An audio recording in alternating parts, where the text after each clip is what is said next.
1,00,000 మంది శివభక్తులతో కలిసి మహారుద్రాక్ష పూజలో పాల్గొనండి. వెంటనే కాల్ చేసి మీ పేరును నమోదు చేసుకోండి. Hello viewers, welcome back to our channel. ప్రస్తుతం మనతో పాటు ఉన్నారు realtor oxygen founder and CEO, TEDx speaker and legendary award winner in real estate doctor Nandi Rameshwar Rao గారు. సార్తో మాట్లాడదాం. నమస్తే సార్. నమస్తే.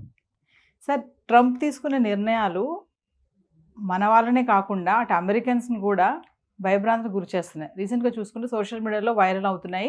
హౌస్ ఫర్ సేల్, రెంట్ అని చెప్పేసి, అంటే అక్కడ ఉన్నటువంటి రియల్ ఎస్టేట్ కూడా ఒక పక్కన కుదేలు పడుతుంది అనేది కూడా చెప్పుకోవచ్చు. ఇల్లులు కూడా అమ్మేసుకుని అక్కడ వాళ్ళు అన్ని స్మూటా సర్దుకుని వెళ్ళిపోతున్నారంట అమెరికన్స్.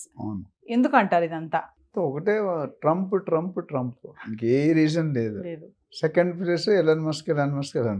మిగతా అన్ని సేమ్ టు సేమ్. ఎందుకంటే ట్రంప్ వచ్చిన తర్వాత ఏమైందంటే ఆయన హిస్టరీలో జనరల్గా మనం రెండు రకాలు ఉంటాయి. జనంలో ఒక మనిషిగా ఉండడం వేరు, మన వాళ్ళే జనం రావడం వేరు. మీకు అర్థమైందా? సినిమా యాక్టర్స్ జనం వస్తారు, మీరు నేనైతే జనం రారు. సో ఈయన జనంలో ఒకటి కాకుండా జనాన్ని క్రియేట్ చేసేలాగా క్రియేట్, అంటే హిస్టరీని తిరగ రాస్తున్నాడు. రీరైటింగ్ ది హిస్టరీ, తిరగ రాయడం అంటారు కదా. అంటే ఈయన ఉన్న నెక్స్ట్ 4 సంవత్సరాలు వర్షాలు కాదు కురిపిస్తాడు, బాంబుల మీద బాంబులు వేస్తున్నాడు. వచ్చి ఎవ్రీడే ఒక కొత్త బాంబు వస్తుంది. ఆ బాంబు ఎటు వస్తుంది, అటు అమెరికా వాళ్ళతో అవుతుందా, ఇండియా వాళ్ళతో అవుతుందా, కెనడా వాళ్ళతో అవుతుందా, ఎవరికి తెలియదు. బేసికల్ ఏంటంటే కండిషన్స్ టైట్ చేస్తున్నాడు. అంటే ఆయన కంట్రీ ప్రకారం ఆయన ప్రెసిడెంట్గా పద్ధతి కరెక్టే ఆయన వరకు. మన కంట్రీ కూడా మనం సెల్ఫిష్ ఉండాలి. బట్ అట్లానే మిగతా వాళ్ళని ఇబ్బంది పెట్టకూడదు కదా. ఇక్కడ మనం గత 10-15 వీడియోల్లో మాట్లాడుకున్నాం. లాటరీ సిస్టమ్ తీసాడు, వీసా సిస్టమ్ తీసాడు, బర్త్ టూరిజం తీసాడు, పార్ట్ టైం జాబ్స్ తీసాడు, illegal immigrants, government employees buyout అని 8 months శాలరీ పెట్టాడు. ఇంకా వాళ్ళకి అన్ని పక్కల క్లోజ్ చేస్తే దారిలో ఉన్న ఒకటే దారి ఎగ్జిట్ అవ్వడం. ఓడిపోయే కంటే వసలిపోతేనేమని మా నాన్నమ్మ గారు డైలాగ్ చెప్పారు. వాటితో తిట్లు తిని వదిలి ఇంకోటి ఏదైనా పర్మనెంట్ జాబ్ చేసుకుంటే బెటర్ అనేది. మెయిన్లీ ఏంటంటే ఎవరైతే ఒక 15-20 years బ్యాక్ వెళ్ళిపోయారో వాళ్ళకి ఇబ్బంది లేదు. వాళ్ళకి ఆల్రెడీ గ్రీన్ కార్డు, కొంతమంది సిటిజన్షిప్. మా ఫ్రెండ్స్ చాలా మంది ఉన్నారు మాతో చదువుకున్నారు, వాళ్ళు దేర్ ఆల్రెడీ సిటిజన్షిప్ హోల్డర్, అంటే గ్రీన్ కార్డ్ దాటి సిటిజన్షిప్కి వెళ్ళారు. కానీ ఇప్పుడు గత మేబీ 8 to 10 years ఎవరైతే వెళ్ళారో ఇప్పుడు 1,00,000 మంది వెయిటింగ్ లిస్ట్లో ఉన్నారు. మేబీ టువర్డ్స్ 80-100 lakhs మంది వెయిటింగ్లో ఉన్నారు. ఇలా అందరికీ ఇవ్వాలంటే ఎప్పుడు వస్తుంది? దాన్ని తగ్గిస్తున్నారు అన్నమాట. ఇప్పుడు ఎందుకంటే బర్డెన్ తగ్గించుకోవాలి. ఇన్కమ్ లేకుండా ఖర్చులు పెట్టడం అనేది, ఇప్పుడు మీ ఆఫీస్ ఉంది, మీరు ఎంతో 100 మంది ఎంప్లాయీస్ ఉన్నారు, ఇన్కమ్ లేదు, మీరు అట్లీస్ట్ శాలరీ మీ బాస్ ఇవ్వలేడు కదా. 1 month ఇస్తాడు, 2 months, 3 months తర్వాత సారీ అమ్మా అంటాడు. అక్కడ కూడా అదే. ఇప్పుడు ఏంటంటే ఖర్చులు ఎక్కువ ఉన్నాయి, ఆదాయం తక్కువ ఉంది, ఎస్పెషల్లీ అమెరికన్స్కి. అంటే ట్రంప్ తీసుకున్న నిర్ణయాలు అమెరికన్స్కి ఎటువంటి ఇబ్బందులు ఉండవు అని అనుకున్నాం కదా సార్. మరి అక్కడ వాళ్ళు కూడా ఎందుకు ఇల్లు అమ్ముకుని వెళ్ళిపోతున్నారు? బయట తెల్లగా కనిపించే పాలు నల్లగా కనిపించే నీళ్ళు కాదమ్మా, కొన్ని తెల్లవి నల్లగా కూడా అయిపోతాయి. ఎందుకంటే ఓట్లకి గెలవడానికి 100 విషయాలు చెప్తాం, మేనిఫెస్టోలో 100 చెప్తాం, అవన్నీ చేస్తాం. ఇప్పుడు డెసిషన్ తీసుకున్నట్టు నలుగురితో నారాయణ కులంతో గోవిందం ఒక డైలాగ్ ఉంది.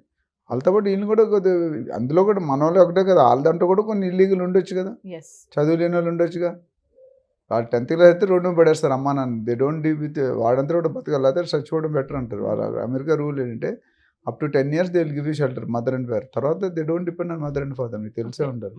So they have to find out their own. మనలాగా డిగ్రీ వరకు పెళ్ళి అయిపోయి పిల్లలు పుట్టిందాక మన వాళ్ళు మనం చూస్తాం, అంత సీన్ ఉండదు అక్కడ.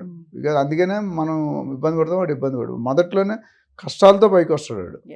So then he can survive anywhere. ఇక్కడ వచ్చేసరికి ఏమైందంటే దాదాపు మనకున్న లేటెస్ట్ రికార్డ్ ప్రకారం 4,172 ఇల్లులు గత ట్రంప్ వచ్చిన తర్వాత అమ్మకాలు అమ్మడం అయిపోయి. ఇంకా కొన్ని 500-600 విల్లాలు, ఇండిపెండెంట్ హౌసెస్, ఒక్కొక్కటి 8 కోట్లు తక్కువ లేకుండా 8 నుండి 10 కోట్లు ఒక్కొక్క ఇల్లు అమ్మకానికి ఉన్నాయి. అంటే 500 into 8 కోట్లు అంటే వేసుకుని ఎంత అయిపోయింది? Too much money. సో వీళ్ళందరూ కూడా ఏం చేస్తున్నారంటే ఈ పెట్టిన రూల్స్ తట్టుకోలేక బయటికి ఎగ్జిట్ అవుతున్నారు. ఫెడరల్ అంటే గవర్నమెంట్ ఎంప్లాయీస్ కూడా లాస్ట్ టైం మనం మాట్లాడాం 1 month బ్యాక్ అని రావగానే వితిన్ జనవరిలో ఫిబ్రవరిలోనే పెట్టాడు అన్ని రూల్స్ అన్ని. 45,000 మంది తీసేసి మీరు 8 నెలలు జీతం ఇస్తాం శాలరీ అని చెప్పి బయటికి వెళ్ళిపోయినా. అందులో కొంతమంది ఆఫ్ చేశారు, ఇంకా కొంతమంది ఆఫ్ చేస్తే వాళ్ళు ఇంకేదో ఇంకో బోనస్ పెంచి 10,000 అంటాడు ఫ్యూచర్లో. అంటే సార్ ఇప్పుడు ఈ వలసలకు కూడా కారణము ఎలాన్ మస్క్ అని అంటున్నారు, డోజ్ అని అంటున్నారు. దీన్ని ఎలా చూడొచ్చు అంటారు? ఎలాన్ మస్క్ అనేది ఒక పెద్ద మిస్టరీ అమ్మ. ఎందుకంటే ఎలాన్ మస్క్ వల్ల గెలిచాడు ట్రంప్ గారు. ట్రంప్ ఎలాన్ మస్క్ లేకపోతే ట్రంప్ మేబీ గెలుపు అనేది చాలా టైట్ అయిపోయింది. బట్ ఇక్కడ వచ్చేసరికి ఏమైందంటే ఎలాన్ మస్క్ విస్తృతమైన పబ్లిసిటీ చేశాడు. Twitter Yes. కొనేసాడు. ట్విట్టర్ మీద మొత్తం బాగా and he spent is personal time. ప్రతి నిమిషం 1,000 కోట్ల ఇన్కమ్ వస్తుందని. One of the top rich person in the world. అతి తక్కువ టైంలో దాని వచ్చేసాడు. టెస్లా కానీ, స్పేస్ ఎక్స్ కానీ, అండ్ రాకెట్ అన్నీ పెడుతున్న కంపెనీలు. సో డోజ్ అంటే ఏంటంటే ఈయనకి అడ్వైజర్గా పెట్టారు. అంతమంది ఇద్దరు పెట్టారు, వేరే వాళ్ళని తీస్తారండి. మళ్ళీ ఏదో క్లాస్ వచ్చి రామస్వామిని తీసేసినట్టున్నారు. Only department of government efficiency అంటే గవర్నమెంట్ పనితీరుని అబ్జర్వ్ చేయమని పెట్టాడు. మనకి మన ఇండియన్ గవర్నమెంట్ పొలిటికల్ అబ్జర్వర్స్ అని ఉంటారు. కాంగ్రెస్కి వేరు, బీజేపీ వేరు అట్లా. అలాగే అక్కడ మొత్తం అమెరికన్ కంట్రీకి ఈయన అబ్జర్వర్గా పెట్టాడు. అంటే ఎక్కడైతే తప్పులు జరుగుతుందో అక్కడ పిక్ అండ్ చూస్ అండ్ పంపించడం. అందులో ఈయన ఎక్స్పర్ట్. ఇప్పుడు 80% ఈయన డెసిషన్, బయటకు ఆయన డెసిషన్ సంతకం పెట్టినా decision is initiated by Elon Musk. So ఒకటి ఏంటంటే ఒక విధంగా మంచిదే. ఎందుకంటే ఈవెన్ ఇండియా వాళ్ళు అవ్వచ్చు, they should not go illegally. అది ఎప్పటికైనా మన కంట్రీ మీద కూడా బ్యాడ్ నేమ్ వస్తుంది. లక్కీగా మనకి అంత ఎక్కువ మంది లేరు. మెక్సికో, జపాన్, చైనా అవి చూస్తే మనం పనామా ఇవన్నీ మనం చాలా బెటర్. బట్ అది కూడా చేయకూడదు. దానివల్ల మొత్తం దేశానికి చెడ్డ పేరు వస్తుంది. ఇప్పుడు వచ్చిన వాళ్ళు ఎంతమంది అంటే ఇప్పుడు ఎంతమంది ఉన్నారు? 54 లక్షలు ఇండియన్స్ ఉన్నారు రఫ్గా. అందులో 18 లక్షలు ఇల్లీగల్, 3 లక్షలు స్టూడెంట్ వీసాస్, అంటే 15 లక్షల మంది ఇల్లీగల్. ఇప్పుడు వీళ్ళందరూ పైకి వస్తారు. ఇవాళ కాదు రేపు ఈ 5 సంవత్సరాల్లో ఈయన మోర్ దెన్ 50% అయితే ఖాళీ చేస్తాడు.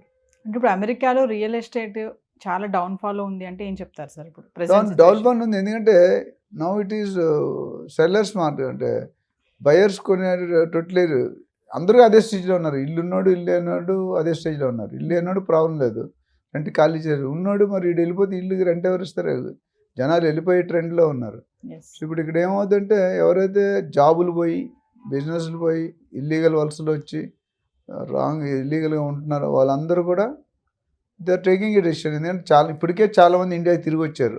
వాళ్ళందరూ కూడా ఇక్కడ రియల్ ఎస్టేట్ వైపు చూస్తున్నారు. అది పెద్ద జోక్ ఏంటంటే సాఫ్ట్వేర్ జాబులు అన్నీ లేవు అని లక్షలు ఎక్కడున్నాయి మన దగ్గర. ఇప్పుడు ఉన్న వాళ్ళనే లాస్ట్ కరోనా దగ్గర నుండి ఇంటేక్ పడిపోయింది. అట్లనే వర్క్ ఫ్రమ్ హోమ్ ఆప్షన్ తీస్తారు. అందులో కూడా నేను విన్నది ఏంటంటే వర్క్ ఫ్రమ్ హోమ్ ఆప్షన్లో దే ఆర్ అంటే డూయింగ్ 2-3 జాబ్స్. కొంతమంది అందరని చెప్పలేను కానీ 2-3 జాబ్స్ చేస్తున్నారు. చేసినప్పుడు అది ఇల్లీగలే కదా.